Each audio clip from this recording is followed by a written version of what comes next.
शतरंज की बिसात पर जो चाल चीन की तरफ से चली गई और चीन ने सोचा भी नहीं होगा कि इसका जवाब इस कदर आएगा।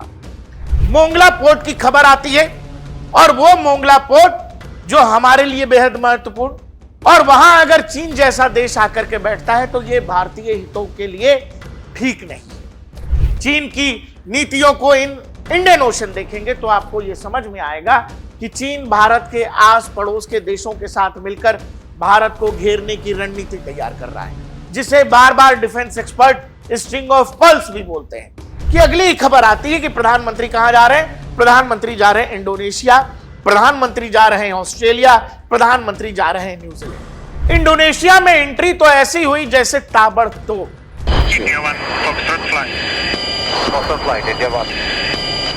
और उसके बाद एक खबर आती है जो आपको यह समझा देगा कि आखिर चीन का पैनिक बटन क्यों दबा। इंडोनेशिया की तरफ से एक खबर आती है कि India Sabang port deal with Indonesia move to checkmate China.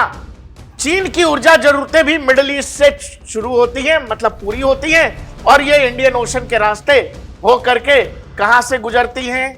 वही दुखती रग जिसका जिक्र मैं अभी कर रहा था, मलक्का स्ट्रेट से। और आप यहां पर कह रहे हैं कि जी हम और इंडोनेशिया मिलकर यहां एक पोर्ट बनाएंगे, शबांग पोर्ट। यहां शबांग पोर्ट है और यह रहा ग्रेट निकोबार, आपका अंडमान, जिसको द्वीपों का समूह, जो हम वहां कमांड डेवलप करने जा रहे हैं। यहां कोई रस्सी नहीं लगानी। इंडियन नेवी को मैंने आपसे कहा कि बस कहना है वॉर जोन है और चीन अपने घुटनों पर आए। आप जब ये स्पीड देखेंगे, वो चाहे इंडोनेशिया, सेशेल्स, मैंने आपको बताया, ऑस्ट्रेलिया, अब न्यूजीलैंड जा रहे हैं प्रधानमंत्री, ये जो स्पीड है वो अपने आप में बतला रहा है कि भारतीय डिप्लोमेसी किस टॉप गियर में काम कर रही है। भारतीय कूटनीति की महान गाथा जो सुनाई जानी चाहिए, बताई जानी चाहिए, और इस पर जितना हो सके गर्व करिए।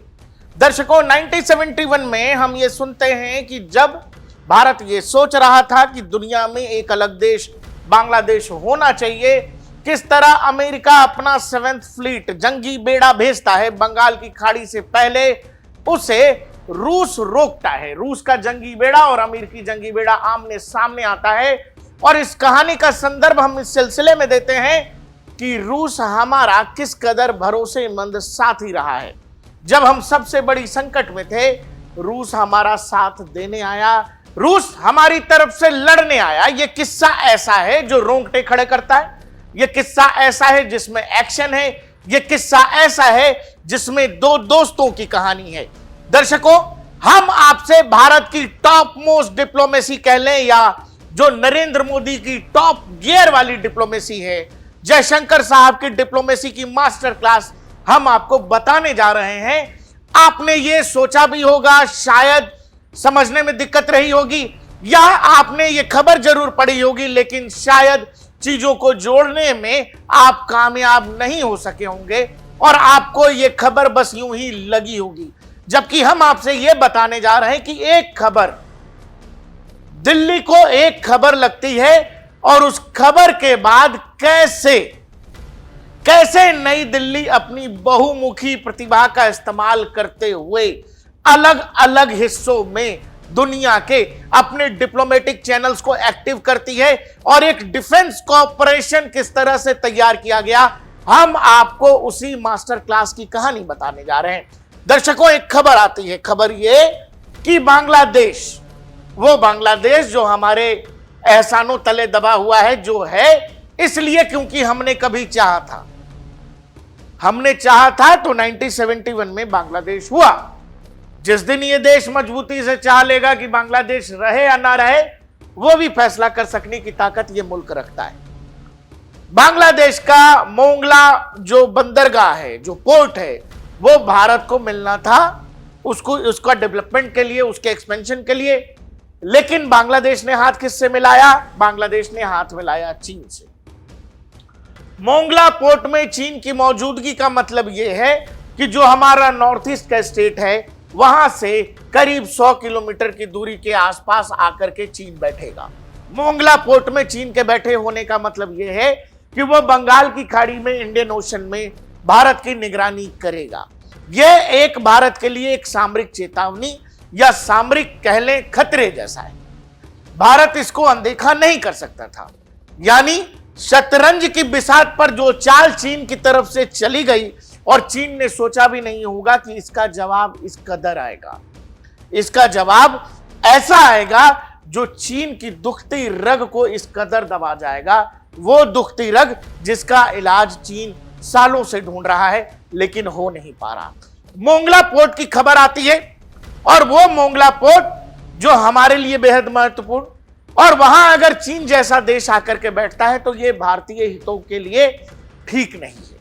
दर्शकों, आपने बहुत जमाने से, हमने हमारे इतिहास के टीचर से भी सुना, चीन हालांकि इसे कभी सार्वजनिक मंचों पर मानता नहीं है, लेकिन अगर आप चीनी नीति को देखेंगे, चीन की नीतियों को इन इंडियन ओशन देखेंगे, तो आपको यह समझ में आएगा कि चीन भारत के आस पड़ोस के देशों के साथ मिलकर भारत को घेरने की रणनीति तैयार कर रहा है, जिसे बार बार defence expert string of pearls भी बोलते हैं।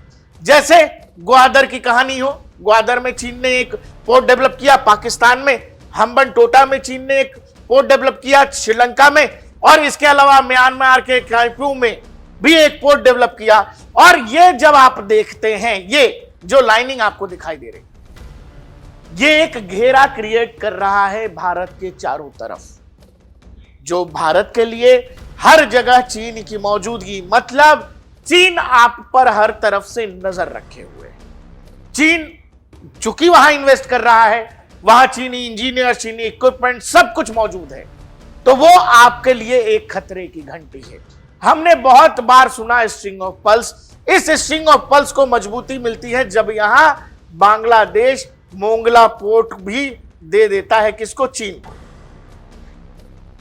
भारत इससे परेशान हुआ, भारत इससे नाराज भी हुआ कि वो बांग्लादेश जो हमारे रहमो करम पर है, जो हमारे पेट्रोल डीजल पर है, जो हमारी दी गई बिजली पर उजाले में जीता है, वो आखिर हमसे ये गुस्ताखी कर रहा है।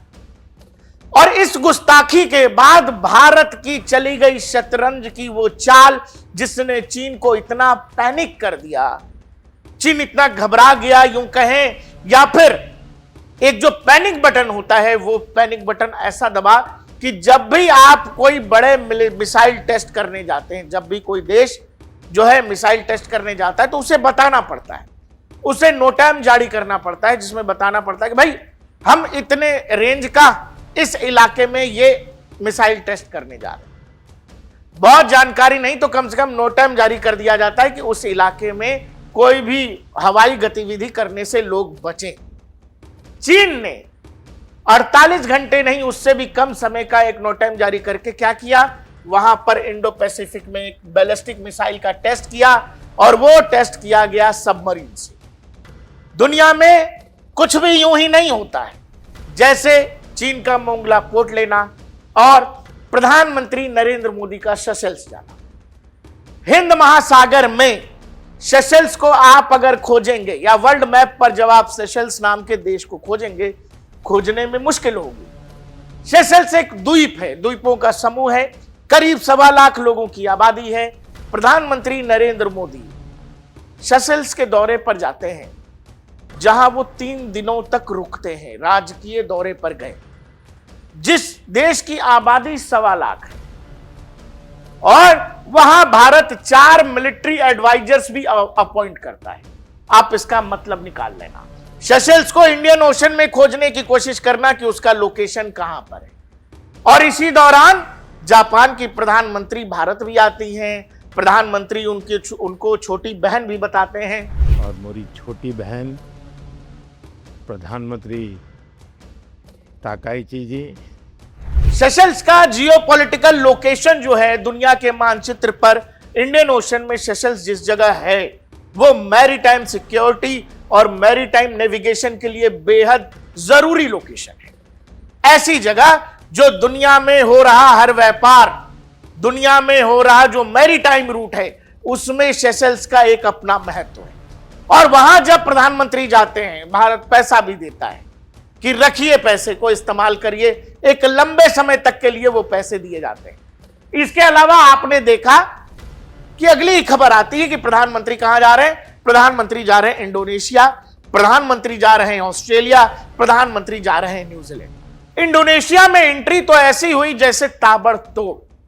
इंडिया 1 बीच में और चारों तरफ से फाइटर जेट्स का काफिला और बाकायदा Malaysia defence ministry. India 1, Foxtrot flight. Foxtrot flight, India 1. On behalf of the People Republic of Indonesia, we extend a warm and respectful welcome as you enter Indonesian airspace. Thank you very much, it's an honor, India 1. And we also honored to provide escort service for your safe approach and landing in Indonesia. Copy, India 1. Thank you. जैसे ही प्रधानमंत्री Narendra Modi Malaysia के वायु सीमा में घुसते हैं, उनका स्वागत किया जाता है। वही ये वीडियो, ऐसा भौकाली स्वागत। और उसके बाद एक खबर आती है जो आपको ये समझा देगा कि आखिर चीन का पैनिक बटन क्यों दबा और चीन ने अचानक एक बैलिस्टिक मिसाइल का परीक्षण क्यों किया। भारत से और इंडोनेशिया की तरफ से एक खबर आती है कि India Sabang port deal with Indonesia move to checkmate China. Sabang port Indonesia में भारत मिलकर डेवलप करेंगे। अब सवाल यह है, शबांग पोर्ट या मोंगला पोर्ट, ये जो पोर्ट वाली कहानी है, ये सब एक दूसरे से जुड़ी हुई कैसे है और कैसे भारत ने शबांग वाली डील करके चेकमेट किया है चीन को। इस पूरी कहानी को ऐसे समझिए कि ग्वादर में पाकिस्तान के अंदर एक बंदरगाह जो विकसित कर रहा था चीन, जिसका मकसद यह था कि सीपेक के जरिए वो एक सप्लाई लेन क्रिएट करेगा और वो सीधे माल जो है चीन पहुंचा लेगा पाकिस्तान के रास्ते। ग्वादर और सीपेक हो गया फेल। आखिर पाकिस्तान के अंदर ग्वादर की जरूरत चीन को क्यों पड़ी? वो जरूरत इसलिए पड़ी क्योंकि चीन भी ऊर्जा जरूरतों के लिए दुनिया के बाकी देशों की तरह, हमारी ही तरह दूसरे देशों पर निर्भर है। और चीन की ऊर्जा जरूरतें भी मिडिल ईस्ट से शुरू होती हैं, मतलब पूरी होती हैं, और ये इंडियन ओशन के रास्ते हो करके कहां से गुजरती हैं? अरे वही दुखती रग जिसका जिक्र मैं अभी कर रहा था, मलक्का स्ट्रेट से। चीन अपनी इस बीमारी का इलाज बहुत लंबे समय से ढूंढ रहा है। मैंने पहले भी आपसे कहा है कि यह चीन का एक ऐसी दुखती रग है जो एक ओपन सीक्रेट है कि मलक्का स्ट्रेट में अगर आपने चीन को पकड़ लिया तो चीन हो गया बर्बाद, तबाहो बर्बाद। और चीन इस ओपन सीक्रेट को वो भी जानता है और इसके इलाज की कोशिश भी कर रहा है, लेकिन वो जितनी भी कोशिशें हैं वो सब नाकामयाब रही। अब आखिर आपने कैसे चीन को यहां पर चेकमेट किया है, या भारत ने कैसे शबांग पोर्ट के जरिए यहां पर चीन को पकड़ने की कोशिश की है, और कैसे इंडोनेशिया और भारत की डील चीन को हैरान, परेशान और मुश्किलों में डाल रहा है। एक चीज समझिएगा, यह इलाका जो मलक्का का हमने आपको बताया, इसी रूट से मैक्सिमम व्यापार होता है चीन का। जो 80% उसकी ऊर्जा जरूरतें हैं वो इसी इलाके से पूरी होती हैं। इसके अलावा चीन के व्यापार का 70% तक दुनिया के देशों में जो जाता है। चीन दुनिया का सबसे बड़ा प्रोड्यूसर है, उत्पादक देश है। तो चीन जो सस्ता सामान बेचता है वो भी इसी इलाके से होकर जाता है। मतलब पूरी की पूरी चीनी इकोनॉमी इस रास्ते पर निर्भर है। और आप यहां पर कह रहे हैं कि जी हम और इंडोनेशिया मिलकर यहां एक पोर्ट बनाएंगे, शबांग पोर्ट, और बनाएंगे नहीं, साथ में मिलकर दोनों भाई यहां पर डेवलप करेंगे, चीजों को तैयार करेंगे, लॉजिस्टिक हब तैयार होगा, पोर्ट तैयार होगा, फैसिलिटी तैयार होगी। मतलब वहां भारत मौजूद रहेगा। यहां भारत के मौजूद रहने का मतलब यह है कि सीधा सीधा भारत को एक्सेस मिल रहा है ओवरलुक करने का मलक्का स्ट्रेट को। बात केवल इतनी ही नहीं है, बात यह भी है कि भारत एक और प्रोजेक्ट डेवलप कर रहा है, अंडमान निकोबार कमांड। आपने नाम सुना होगा। ये लोग जा जाके कह रहे हैं कि अरे पेड़ सूख जाएगा, पेड़ कट जाएगा, वन जीव बर्बाद हो जाएंगे। बहुत सारे लोगों को वनों की चिंता हो रही है, पर्यावरण की चिंता हो रही है, हाल फिलहाल सुना होगा। दोस्त, अगर यहां भारत अपना अंडमान निकोबार प्रोजेक्ट डेवलप कर रहा है और जो पोर्ट आप शबांग में डेवलप कर रहे हैं इंडोनेशिया के अंदर, वहां से लेकर ये जो इंदिरा पॉइंट कहते हैं, अंडमान निकोबार के आखिरी पॉइंट को इंदिरा पॉइंट कहते हैं। ये जो पॉइंट है, यहां से शबांग पोर्ट की जो दूरी है करीब वो 160 किलोमीटर है। मतलब मलक्का के दोनों ही छोरों पर भारत की मौजूदगी होगी। यहां जो आपको अंडमान का इलाका, ये वाला इलाका जो आपको दिखाई दे रहा है, बहुत परेशान मत होइए, कुछ मिटा दे रहा हूं यहां से। ये जो अंडमान का इलाका है, अंडमान द्वीप समूह, यहां पर इंडियन नेवी होगी, इंडियन एयरफोर्स होगी, एयरफोर्स के एयर स्ट्रिप होंगे, नेवी का बेस होगा। एक पूरा का पूरा आर्मी कमांड तैयार करना जा रहा है भारत, और यहां 1 लाख करोड़ का इन्वेस्टमेंट होने जा रहा है। आप इसका मतलब समझते हैं? बहुत डिटेल में ना जाते हुए मैं बस आपसे यह कह देता हूं कि अगर इस इलाके में इंडियन नेवी ने यह कहा कि hello, this is war zone now, Indian navy को मलक्का के लिए केवल इस इलाके को वॉर जोन डिक्लेयर करना है और चीन तबाह हो जाएगा, बर्बाद हो जाएगा। वो कैसे, हम आपको आगे बतलाते हैं। अगर आप ध्यान से देखें, यह मैप थोड़ा बड़ा वाला है, इसीलिए ज्यादा समझने में आसानी होगी। यहां शबांग पोर्ट है और यह रहा ग्रेट निकोबार, आपका अंडमान, जिसको द्वीपों का समूह, जो हम वहां कमांड डेवलप करने जा रहे हैं। और यहां से आते हैं चीनी जहाज, वो चाहे व्यापार वाले हों, वो चाहे तेल वाले हों, और यहीं से होकर जाना है, दूसरा रास्ता है नहीं। इस इलाके को युद्ध जोन घोषित करने के लिए या इस इलाके में चीन को घेरने के लिए यहां कोई ताला नहीं लगाना है, यहां कोई रस्सी नहीं लगानी है। इंडियन नेवी को मैंने आपसे कहा कि बस कहना है वॉर जोन है, और चीन अपने घुटनों पर आएगा। घुटनों पर इसीलिए आएगा मेरे दोस्त, क्योंकि ये जितने भी शिप्स होते हैं, इनकी होती है बीमा। जैसे ही बीमा कंपनियों को पता लगेगा कि Malacca strait of war zone है, बीमा कंपनियां प्रीमियम बढ़ा देंगी इन शिपिंग, जितने भी रूट्स हैं उन शिप्स का। प्रीमियम ऊपर जाने का मतलब यह है, चीनी सामान जो दुनिया में जा रहा होगा, वो सामान हो जाएगा महंगा, चीनी प्रोडक्ट्स की मांग हो जाएगी कम, और जब यहां से चीन के जहाज आगे ही नहीं जा सकेंगे, तो जो चीन ने इतना सब कुछ प्रोड्यूस करके रखा है, वो माल भी खराब हो रहा होगा। चीन को चौतरफा हानि होगी। दूसरा, चीन जो अपनी ऊर्जा जरूरतों को पूरा करता है नॉर्थ ईस्ट, माफ करिए मिडिल ईस्ट से, वो मिडिल ईस्ट वाले जहाज भी इधर नहीं आ सकेंगे। दर्शकों, एक चीज बताओ आप मेरे को, ईरान के पास बहुत मजबूत नेवी नहीं है, ईरान बहुत ताकतवर समंदर में नहीं है, लेकिन ईरान ने अमेरिका को स्ट्रेट ऑफ हॉर्मुज में नाको चने चबवा दिए। ईरान जैसा देश, अमेरिकी राष्ट्रपति रोज कह रहा है कि हमने ईरानी नेवी को समंदर के तलहटी में डाल दिया है, कुछ नहीं बचा, कुछ नहीं रहा। इंडियन नेवी को ब्लू वाटर नेवी कहते हैं। इंडियन नेवी दुनिया की मेरे ख्याल से 4वीं 5वीं सबसे बड़ी नेवल फैसिलिटी है, नेवल फोर्स है, माफ करिए।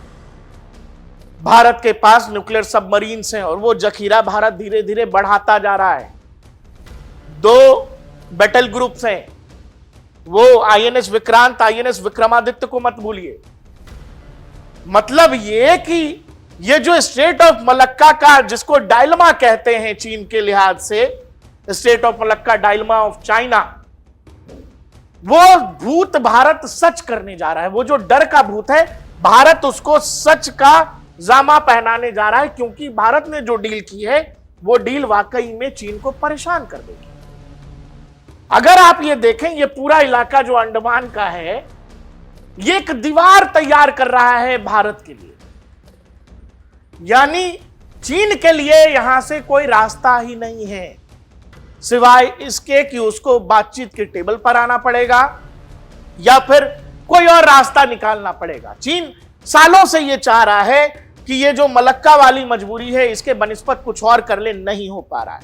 भारत केवल इतना ही नहीं कर रहा है, भारत इस इलाके में, ये जो देश आपको, जो चाहे फिलीपींस हो, वो चाहे मलेशिया हो, वो चाहे इंडोनेशिया हो, भारत इन देशों को हथियार भी दे रहा है। ब्रह्मोस की कहानी आपने सुनी होगी। इंडोनेशिया भी हमसे ब्रह्मोस ले रहा है, इंडोनेशिया हमसे air to air VVR beyond visual range Astra missile ले रहा है। यानी इस इलाके में भारत केवल अपनी मौजूदगी नहीं बढ़ा रहा, बल्कि भारत अपने हथियारों की मौजूदगी भी बढ़ा रहा है। अब इंडोनेशिया अगर ब्रह्मोस हमसे खरीद रहा है तो वो किसके लिए खरीद रहा है, ये सोचने विचारने की बात है। चीन इस इलाके में फंस गया है। चीन को यह समझ में नहीं आ रहा कि आखिर वो करे कैसे। और हमारे यहां जो लोग आपको बता रहे हैं कि बाप रे बाप, अंडमान में बहुत सारे पेड़ कट जाएंगे, अंडमान में समुद्री जीवन का क्या होगा, अंडमान के वन जीव का क्या होगा, ऐसे ऐसे लोग आपसे केवल फ्रॉड गिरी बतिया रहे हैं। अंडमान निकोबार भारत की स्ट्रेटेजिक एडवांटेज में 4 चांद लगा देगा। ये लोग जो आपसे गाहे बगाहे कहते रहते हैं कि देखो चीन 60 किलोमीटर घुस गया, देखो चीन 100 किलोमीटर घुस गया, इनके पास कोई चारा है नहीं। ये जब ये कहते हैं तो इनको इतनी भी शर्म नहीं आती है कि ये जब कह रहे हैं कि कोई 60 किलोमीटर घुस गया तो बॉर्डर्स पर जो इंडियन आर्मी और उसके जवान खड़े हैं वो क्या कर रहे होंगे। ये केवल और केवल नैरेटिव और झूठा प्रोपेगेंडा करके इस देश में अस्थिरता का ताना बाना तैयार करना चाहते हैं। लेकिन जो मौजूदा डिप्लोमेसी, मैंने आपको बता दिया, एक घटना मोंगला पोर्ट की होती है, खबर आती है, और उसके बाद आप देखो सेशेल्स देख लो, जापान के प्रधानमंत्री देख लो, प्रधानमंत्री का इंडोनेशिया दौरा देख लो, यूरेनियम वाली डील जो ऑस्ट्रेलिया में हुई है, वो ऑस्ट्रेलिया जो 2010 में हमें यूरेनियम देने से मना कर देता है, वो अब कह रहा है कि नहीं भाई साहब, लीजिए जितने यूरेनियम की जरूरत है लीजिए। क्या आपको यह समझ आ रहा है? यह बगैर लीडरशिप के होता है, यह बगैर डिप्लोमेसी के होता है। और आप सैन्य तरीके से सोचें, अगर डिफेंस के लिहाज से सोचें तो यह कितना रोचक है, कितना रोमांचक है कि एक देश जो आपको चारों तरफ से घेरने की कोशिश कर रहा है, आपने उसको उसके सबसे कमजोर हिस्से पे मारा है। चीन वो सूदखोर बनिया कह लीजिए है, जो कुछ भी होगा लेकिन अपना ब्याज उसको चाहिए। उसको सबसे ज्यादा दर्द पैसे पर होता है, यानी उसकी आर्थिक गति। और वो आर्थिक गति वाली लाइफलाइन है मलक्का स्ट्रेट, जो आपकी बिल्कुल नजरों के नीचे है। मैंने आपसे कहा कि इस इलाके में कोई तारबंदी, वहां घेरेबंदी नहीं करना है, इंडियन नेवल शिप्स को वहां पर तैनात भी नहीं रहना है कि अरे अभी चाइनीज शिप्स आएंगे तो सामने से जाके रोकेंगे, ऐसा नहीं है। बस अनाउंसमेंट होगा, बस एक अनाउंसमेंट, और चीनी इकॉनमी धड़ाम। चीन जो सालों की मेहनत और इतने फरेब के बाद दुनिया की सबसे बड़ी दूसरी इकॉनमी बना है, आपको लगता है कि वो मलक्का में इंडियन ओशन में इंडियन आर्मी से टकराएगा? लेकिन हां, ये एक फ्यूचरिस्टिक तैयारी है जो चीन अपने लिहाज से खुद के लिए कर रहा है, हम भी हमारे लिहाज से कर रहे हैं। चीन को जिन इलाकों में घेरने की कोशिश हो रही है, यह तो और भी रोचक है। जो एशियान के देश हैं, जब आप तमाम एशियान देशों को देखेंगे, हमने वियतनाम को ब्रह्मोस दे दिया है, हम इंडोनेशिया को देने जा रहे हैं एयर टू एयर। मैंने बताया ब्रह्मोस वो हमसे ले चुका है, मलेशिया हमसे ब्रह्मोस लेने वाला है। यानी इंडो पैसिफिक रीजन और साउथ चाइना सी में वो तमाम देश जो चीन से परेशान हैं, भारत को वो सब एक गार्जियन के तौर पे देखते हैं। भारत को वो एक ऐसे दोस्त के रूप में देखते हैं जिन्हें लगता है कि चीन का मुकाबला कोई कर सकता है तो वो केवल भारत है, और इसीलिए वो भारत के साथ हर तरह की स्ट्रेटेजिक पार्टनरशिप में जाने को तैयार है। आप जब ये स्पीड देखेंगे, वो चाहे इंडोनेशिया, सेशेल्स, मैंने आपको बताया, ऑस्ट्रेलिया, अब न्यूजीलैंड जा रहे हैं प्रधानमंत्री, ये जो स्पीड है वो अपने आप में बतला रहा है कि भारतीय डिप्लोमेसी किस टॉप गियर में काम कर रही है और कैसे फ्यूचर की चीजों को अलाइन किया जा रहा है। भारत और सामरिक तौर पर गलतियां दोहराने के लिए तैयार नहीं है। अगर अंडमान निकोबार प्रोजेक्ट होना है तो वो होकर रहेगा। अब उसके लिए चाहे आप जितने भी पर्यावरणविदों को कहिए जाके वहां पर पेड़ों से लिपट जाएं, बोलिए जाके समंदर में तैर जाएं, लेकिन यह होना है तो भारत यह करने जा रहा है। दुनिया के जो अखबार लिख रहे हैं वो यही है कि चेकमेट कर रहा है भारत चाइना को। कैसे भारत चीन के चारों तरफ एक ब्रह्मोस बेल्ट तैयार कर रहा है, जो मैंने आपको बताया। आप एक साथ कितनी चीजों को तैयार कर रहे हैं। वो देश जो एशियान के हैं, जो छोटे देश हैं लेकिन चीन से परेशान हैं, वो अमेरिका, रूसी या यूरोप के बने महंगे हथियार नहीं एफोर्ड कर सकते। तो आपने क्या किया, आपने उनको ब्रह्मोस दे दिया। आप आगे चल के उनको हो सकता है एयर डिफेंस सिस्टम आकाश भी दें। आप air to air beyond visual range देने जा रहे हैं इंडोनेशिया को। तो आपने अपने लिए एक भरोसेमंद साथी के साथ साथ आपने एक मार्केट भी तैयार किया है, जो एशियान के देश हैं जो चीन से त्रस्त हैं, और वो जानते हैं कि चीनी हथियार जिसके दम पर चीन उनको धमकाता है, उन चीनी हथियारों का भारत ने ऑपरेशन सिंदूर के दौरान क्या हालत की थी। एक साथ कितनी तरह का इकोसिस्टम आप तैयार कर रहे हैं। और ये सीधे वो चचा जो कह के गए हिंदी चीनी भाई भाई, हम आंखों में आंखें डाल के बीजिंग के दिल्ली कह रही है कि देखिए आप होंगे पैसे वाले, आप होंगे ताकतवर, लेकिन ये जो खेल खेला जा रहा है वर्ल्ड की डिप्लोमेसी में शतरंज पर, इसके हम भी माहिर खिलाड़ी हैं। इंडो एशियन के अंदर जिस तरह से चीन को पकड़ने की कोशिश हुई है, और दर्शकों ये बिल्कुल खुली आंखों से दिख रहा है, और ये बात चीन को परेशान कर रही। मैंने आपको बताया Astram missile, BrahMos battery, defence deals in PM Modi Indonesia visit. Indonesia को हमसे ब्रह्मोस चाहिए, साथ में अस्त्र भी चाहिए। यह पहला मौका है जब भारत किसी देश को भविष्य में air to air beyond visual range की मिसाइल अस्त्र देने जा रहा है। चीन का इलाज केवल हम नहीं करना चाहते, चीन का इलाज एशियान के वो तमाम देश करना चाहते हैं जो छोटे छोटे देश हैं, जो सबको साउथ चाइना सी से लेकर इंडियन ओशन तक चीन ने परेशान करके रखा है। ये जो दुनिया की शतरंज पर आपकी बारी पर जो आप चाल चल रहे हैं, ये बहुत मजेदार है, बहुत रोचक है और बहुत रोमांचित करने वाला है। एक भारतीय के तौर पर जब आप इसको देखते हैं, आप इसका अध्ययन करते हैं, तो आपको बेहद गौरव होता है। भारत वही जो मिर्जापुर वाली कहानी थी जिसमें गुड्डू भैया कहते हैं, भाई हम वो गुड्डू पंडित नहीं है जो लिबिर लिबिर करते थे, अब चाहिए फुल इज्जत। भारत ने दुनिया में कुछ ऐसा पिछले कुछ सालों में किया है जो बेहद हैरान करने वाला है, और दुनिया के देश समय समय पर इसको पढ़ते हैं और अध्ययन भी करते हैं। मॉडर्न वॉरफेयर में जब भी कोई बात होगी, किसी युद्ध की, किसी सैन्य ऑपरेशन की बात होगी, उसमें पहला नंबर ऑपरेशन सिंदूर का हमेशा रहेगा। बाकी देखते रहिए डीएनपी इंडिया, हर खबर भरोसे के साथ।